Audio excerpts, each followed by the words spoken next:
हमारे छत्तीसगढ़ से, जहां पहले सर्व आदिवासी समाज और अब ईसाई समुदाय ने विधानसभा चुनाव में अपने कैंडिडेट उतारने का ऐलान किया है। और अब क्रिश्चियन समाज ने चुनाव में अपने कैंडिडेट उतारने का ऐलान कर सियासी हलचल बढ़ा दी। पहली बार ईसाई समाज ने बस्तर सरगुजा संभाग में अपने प्रभाव वाले इलाकों में उम्मीदवार उतारने का फैसला किया है। कैंडिडेट तो उतारेंगे, तीसरे विकल्प की ओर तो हम लोग का झुकाव है। आज हम लोगों को एक फुटबॉल बना के रखा हुआ है, उससे हम लोग बहुत दुख है। बीजेपी भी लात मारती है, कांग्रेस भी लात मारती है, और जब गोल होता है तो पूरी पब्लिक हंसती है। क्रिश्चियन समाज के इस कदम पर बीजेपी ने कहा कि लोकतंत्र में सबको चुनाव लड़ने का हक है, तो कांग्रेस आज हमको दो पार्टियों ने मिल करके मजबूर कर दिया है। धर्म की इतनी राजनीति हो रही है, धर्म को अपमानित किया जा रहा है, धर्म के ऊपर देश को बांटा जा रहा है, इसलिए मजबूरन आज आम आदमी को सड़क पे उतरना पड़ा और हमने अपना राजनीतिक दल बनाया है। हमारा मानना है कि ना हिंदू खतरे में है, ना मुसलमान खतरे में है, ना ईसाई खतरे में है। खतरे में सिर्फ कुर्सी है, और कुर्सी को बचाने के लिए ये लोग हमको आपस में लड़ा रहे हैं। सर्ववादी दल एक ऐसी पार्टी है जो सब समाज को, सब लोगों को और सब दलित और जितने पिछड़ा वर्ग है, हमारे एसटी लोग हैं, जो आदिवासी लोग हैं, उनकी आवाज़ को हम विधानसभा तक पहुंचाने के लिए तत्पर हैं। हम लोग 11 सीट पे लड़ चुके हैं और उसके बाद 4 हम लोग लोकसभा सीट पे लड़े हैं। हमको बहुत अच्छा प्रतिसाद मिला है, जिसको हमें कामना करते हैं। मैं फिर कह रहा हूं कि ये भविष्यवाणी है जो ब्रांचों में, जो इस समय मुझे ऑनलाइन देख रहे हैं, आपके परिवार के सोर्स ऑफ इनकम बढ़ेंगे, बच्चे नौकरियों पर जाएंगे, बड़े बड़े काम हाल होंगे। जो शराब पीते हैं वो छोड़ देंगे, वो नशे को छोड़ देंगे। ये जवान यूथ यहाँ पर खड़ा है जिन्होंने नशे को छोड़ दिया है। पवित्र आत्मा उनको आशीष दे यीशु मसीह के नाम में। परमेश्वर ब्लेसिंग दे। जिनके नाम BNRS GHMPKL और Y से N से हैं, आप नई गाड़ी खरीदेंगे और गवर्नमेंट जॉब और बिजनेस की आशीष को प्राप्त करेंगे। प्रभु का आत्मा आपको दे रहा है। मैं कह रहा हूं ASGNPMVCFD और H नाम वालों के लिए खुशखबरी है कि आप किसी भी क्षेत्र में कमजोर हैं या फिर आपको कहीं भी बीमारी है, कोई समस्या है, पवित्र आत्मा कह रहा है कि DNGSTL नाम वाले भी कहते हैं कि आज से चंगे हो जाएंगे यीशु मसीह के नाम में। आपकी रिपोर्टें नॉर्मल आएंगे, आप हर चीज में आशीष को देखेंगे, डोर खुलेंगे। जो ब्रांच में लाइव जुड़े हुए हैं, जो पवित्र आत्मा ने मुझे कहा है वो बोल रहा हूं कि इस साल अगर वो ईमानदार रहे और वफादार रहे, करे इस चर्च के साथ, पवित्र आत्मा करे परमेश्वर के साथ वफादार रहे। ये नहीं कि मुझे ये नहीं मिला, वो नहीं मिला, कंप्लेंट करते रहे परमेश्वर को। पवित्र आत्मा कह रहा है वफादारी वो है जो कंप्लेंट नहीं करता, ईमानदारी से चलता है। परमेश्वर ने कहा इस साल में वो अपना फल पाएंगे, सबसे बेस्ट फल। आमीन। एक बेस्ट फल आएगा, बेस्ट गवाही आएगी, बेस्ट टेस्टमनी आएगी।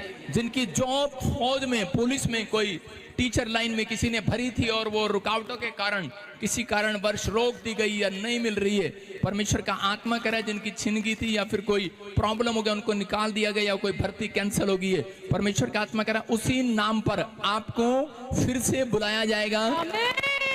आप पास होंगे, आपको जॉब पर रखा जाएगा यीशु मसीह के नाम में। आपका फेवर होगा इस साल में यीशु मसीह के नाम में। जो अब तक मां नहीं बनी है उनके लिए खुशखबरी है। क्या आप ताड़ी बजा सकते हैं? यस। जो मां नहीं बन पा रही है उनके लिए खुशखबरी है।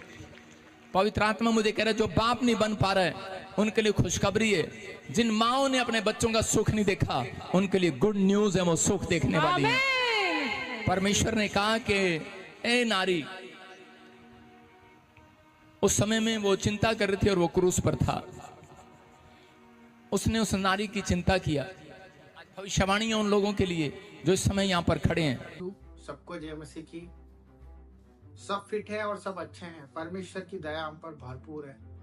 आज हम उस विषय में बात करेंगे जिस विषय को लेकर हम लोग बहुत परेशान हैं, जो कि है चंगाई, हमारा छुटकारा और हमारे जीवन में जो उद्धार हम चाहते हैं वो हमें क्यों प्राप्त नहीं हो पा रहा, और क्यों उसके कारण हम आज परमेश्वर के जीवन में आने के बाद भी, मसीहत जीवन में आने के बाद भी आज हम फूल फल नहीं रहे, यानी कि बढ़ नहीं रहे।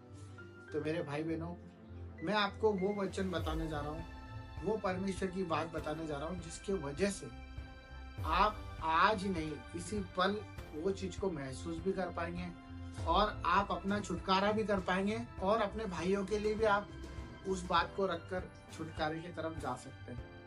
तो वो बात ये है कि जब हम परमेश्वर के जीवन में आए तो हमें सबसे पहले ये जानना है कि हम परमेश्वर के पास आए हैं कि परमेश्वर हमारे पास आए हैं। परमेश्वर के चुने हुए कहलाते हैं, विश्वासी कहलाते हैं, तब भी हम अपनी आशीष क्यों नहीं प्राप्त कर पा रहे?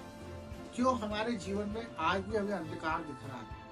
क्यों आज भी हम बीमारियों के साथ अपनी एक मित्रता करके बैठे हुए हैं?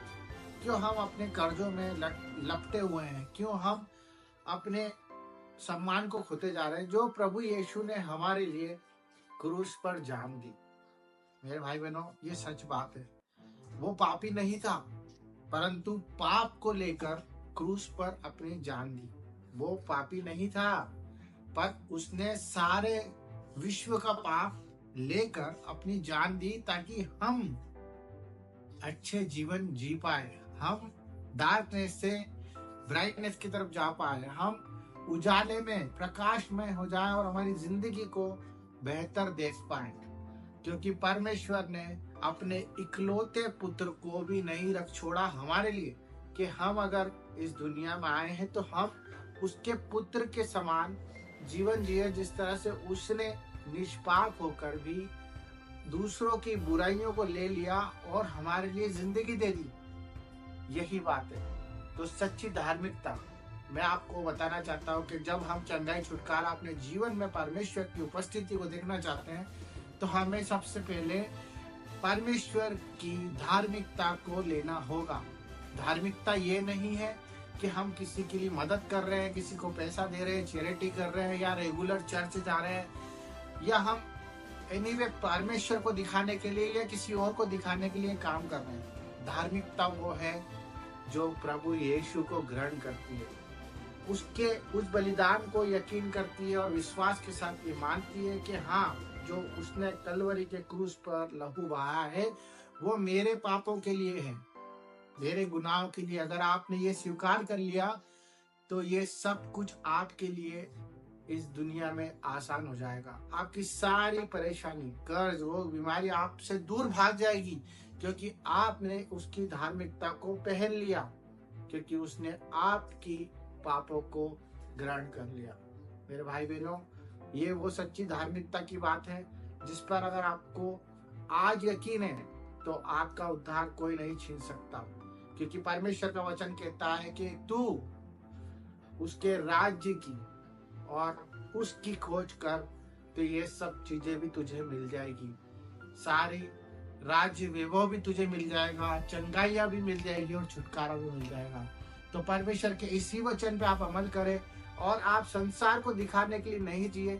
हमें परमेश्वर को और उसके प्रेम के लिए, हमें जो उसने हमसे पहले किया उसके लिए अपना योगदान दे और अपने दिल को उसके लिए खोल के रखे और उस पर यकीन रखे, पूरा भरोसा रखे और कमांड करे, यकीन रखे और वचनों को पढ़े और वचन आपको आजाद कर देंगे।